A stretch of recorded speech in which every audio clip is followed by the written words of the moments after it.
truly, do we listen? Because if we do listen within, we will listen to our own spirit. We will listen to the driver of your life.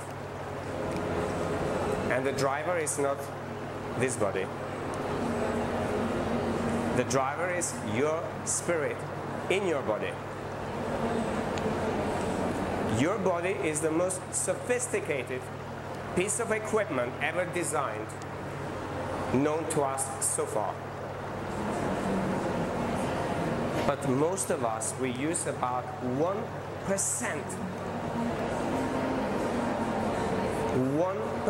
of what your body can do. So if any of you have gone seen psychic healers, mediums, people like myself who does all of that, and perhaps you've had your own experience through meditation, through searching your own soul, and you've come to that level of awareness where you connect to that, you will know in that stillness of the moment, you can download the information of the entire planet.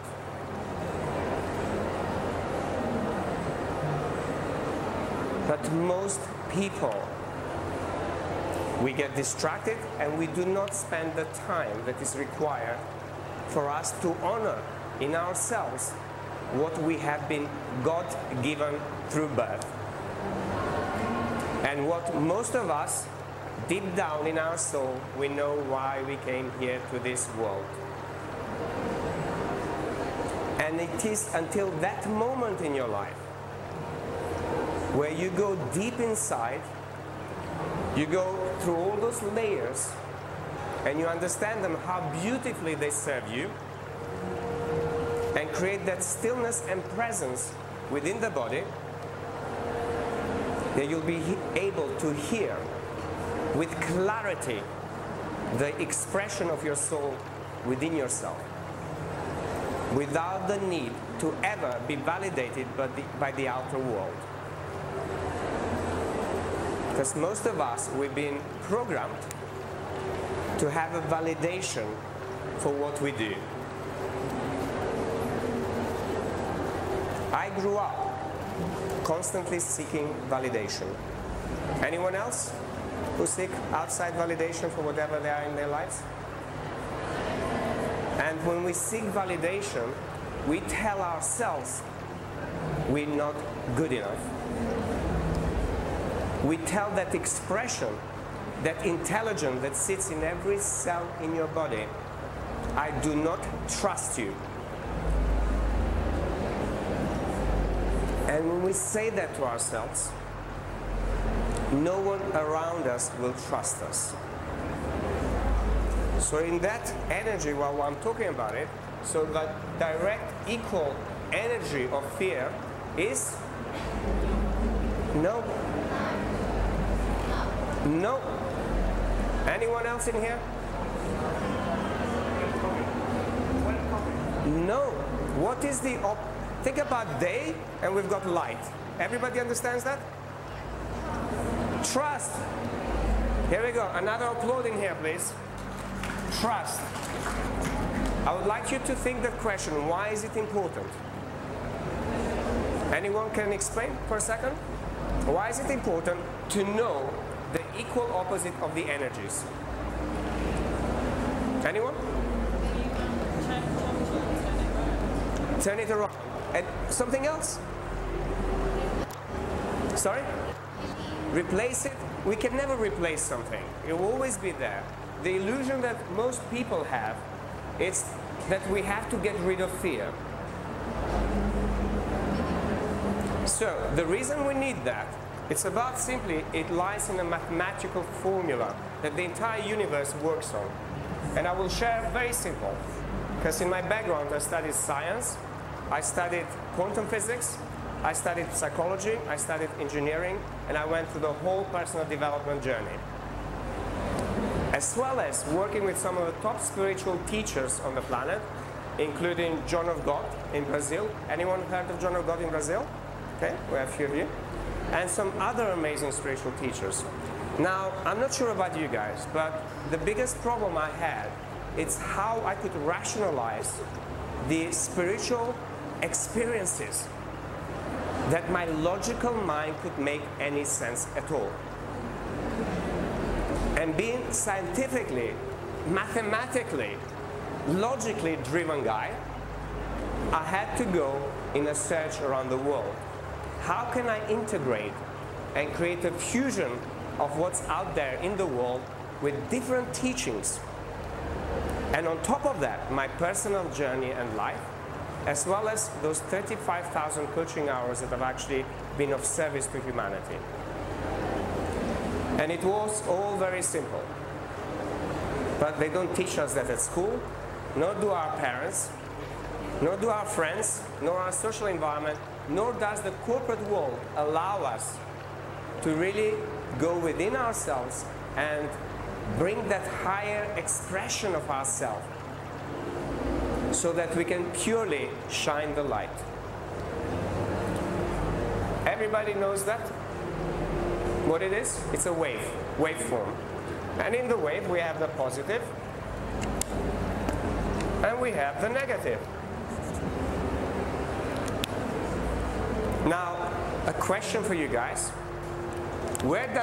Here we go, we have the fear in here now. I'm just going to use this one example and then the rest of it will be self-explanatory. We have the fear in here and then we have the trust in here.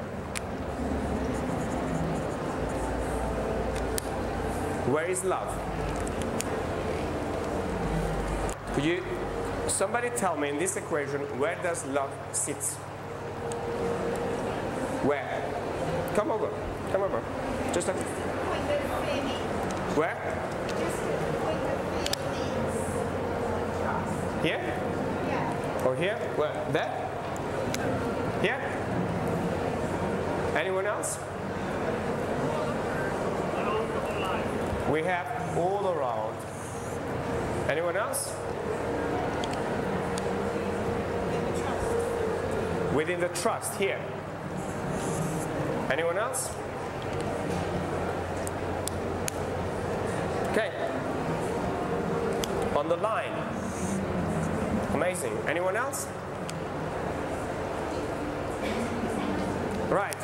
I will have to give another applaud for you in here. It sits in here. Can you please give another applaud? And the question most of you would ask right now, why? When we have equal measures of energy, which is trust and fear, we neutralize it and we transcend it. Unconditional love only sits in that space. In this space, you have it all, but it's not unconditional. And for you guys who are more interested to study that, you can by all means go do some research, or you can read my best-selling book out there, and you'll have more clarity about how to get in there. Because I created a unique methodology to bring people to that level of awareness that you truly inspire yourself from within to really allow that highest expression of yourself to manifest in your daily actions. So regrets, stress, pressure, guilt, other people, traumas that we have on a daily basis. Facebook, social media, the likes, jealousy, pain, social forces, rejection, judgment. I agree with all of that. I will share you, can I share a personal story? Yes? Now, how many of you in here have slept on the streets for a few months? Okay? I will share you just part of my story, the rest of it is in my book, but I will share with you, I would like you to imagine for a second, what would your life be like to be on the streets, homeless, you've been through 18 months of civil war, you've seen many killings, you've gone through minefields, and you end up in the streets of London, homeless, no language, no family, no money, no one to turn around to. I would like you to simply step in that space for yourself for a second and imagine yourself being in that space. You will know all of this plus about 1 billion emotions were running through my body. And that's not unique to me. It's many people globally are still in that space. Now, how did I go from being homeless to being the guy that I am hopefully inspiring you all to step up into your true power? It was not easy. And the work that I do, it's not easy. And the journey for you guys to go through and truly express your highest self, it will not be easy. Equally in life, you'll be challenged and you'll be supported in equal measures. Unfortunately, we've learned not to see that. We've learned to step one side of the equation. And when we are in the one side of the equation, we cannot transmute the negativity, not just our personal one, but globally. We heard, all of us, we've heard the word, if you want to change the world, that change starts with ourselves. But are we truly, truly honoring that? Are we doing our best to transmute everything within ourselves so therefore wherever we are, we shine our light? And it is that duty to listen to ourselves to be able to do that.